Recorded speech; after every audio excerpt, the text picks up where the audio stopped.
योगी जी, कार्यकर्ताओं की तो तमन्ना पूरी हो गई, लेकिन क्या देश के लोगों की तमन्नाएं पूरी हो रही हैं इस सरकार से? आप थोड़ी देर के लिए अगर भूल जाएं कि आप बीजेपी के नेता देखिए, हैं, जब प्रधानमंत्री आप देश के सबसे बड़े राज्य के मुख्यमंत्री हैं, बतौर एक मुख्यमंत्री आप केंद्र की सरकार के कामकाज का एनालिसिस कैसे करते हैं?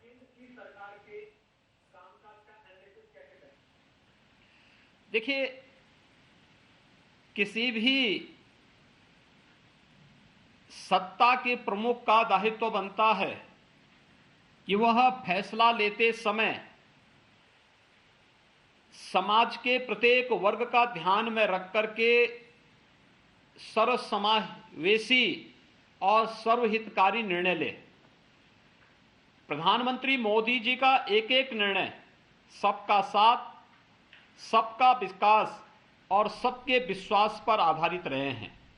प्रारंभ से ही आप देखें, उन्होंने एक बात को स्पष्ट किया था। जब 26 मई 2014 को उन्होंने शपथ ग्रहण किया था, तो प्रधानमंत्री मोदी जी ने एक बात कही थी कि हमारी सरकार किसी व्यक्ति, किसी जाति, किसी मत, किसी मजहब को ध्यान में रख करके नहीं, बल्कि इस देश के गांव को, गरीब को, किसान को, नौजवान को, महिलाओं को और समाज के प्रत्येक तबके को ध्यान में रख करके फैसला लेगी। और आप देखते होंगे कि पूरे इस अभी कोरोना संकट से देश जूझ रहा है, समय से लिए गए फैसले का परिणाम रहा है कि भारत ने इस संक्रमण को काफी हद तक रोकने में मदद की। एक, भारत के अंदर मौत के आंकड़े न्यूनतम हैं। दो, तीसरा, जो निर्णय 2014 से लगातार प्रधानमंत्री मोदी जी ने लिए, आज वह जमीन पे दिखाई देते हैं, जब 80 करोड़ लोगों को डीबीटी के माध्यम से शासन की योजनाओं का लाभ दिया जाता है। चाहे वह वन नेशन पोर्टेबिलिटी का धाम, यानी one nation one ration card की व्यवस्था को पूरे देश के अंदर लागू किया जाता है, और उत्तर प्रदेश का प्रवासी महाराष्ट्र के अंदर या कर्नाटक में उत्तर प्रदेश का जो प्रवासी है, वह अगर वापस उत्तर प्रदेश में आता तो उत्तर प्रदेश में राशन कार्ड जो उसका कर्नाटक का बना है या देश के अंदर किसी अन्य राज्य का बना है, उससे उत्तर प्रदेश में भी उसको लाभ मिल सकता है। जब ये लाभ लेता है तो प्रधानमंत्री मोदी जी की दूरदर्शिता और उनके ले गए उन कड़े निर्णयों का परिणाम है कि जिसका लाभ गरीब को मिल रहा है।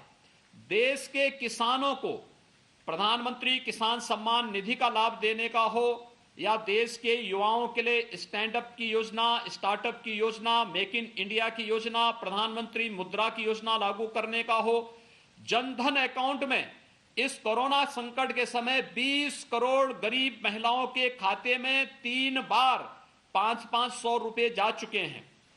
8 करोड़ किसानों के खाते में अब तक देश के अंदर 12 करोड़ किसानों के खातों में 2-2 हजार रुपए की तीसरी किस्त जा रही है।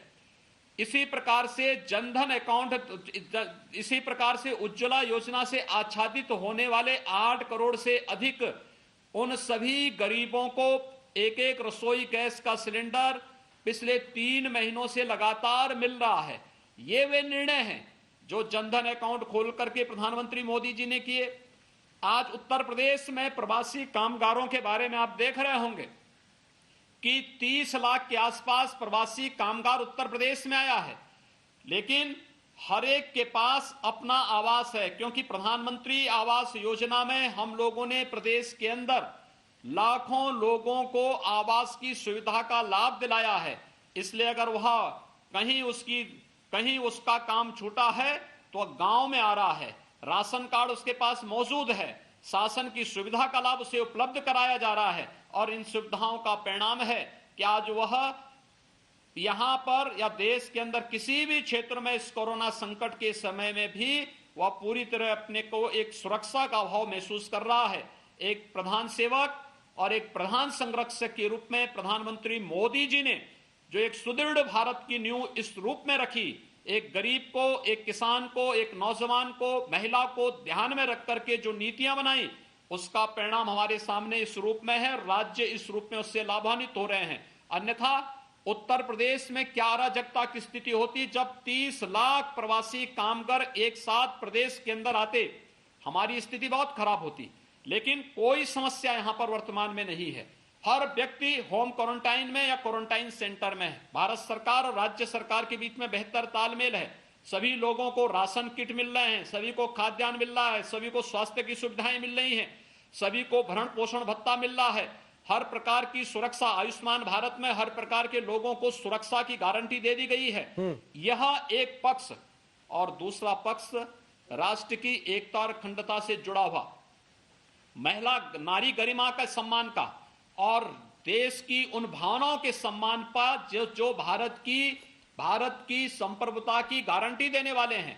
और उन कार्यों को भी सफलतापूर्वक प्रधानमंत्री मोदी जी के नेतृत्व में किया गया है। जैसे ट्रिपल तलाक की कुप्रथा को समाप्त करने का कार्य, वर्षों से नारी गरिमा के लिए यह एक चुनौती बनी हुई थी और सबके माथे पर एक कलंक लगा हुआ था। 3 तलाक की कुप्रथा, एक झटके में वर्षों के इस कुप्रथा को समाप्त करने का कार्य और एक साहसिक और एक कड़ा निर्णय प्रधानमंत्री मोदी जी के नेतृत्व में लिया गया।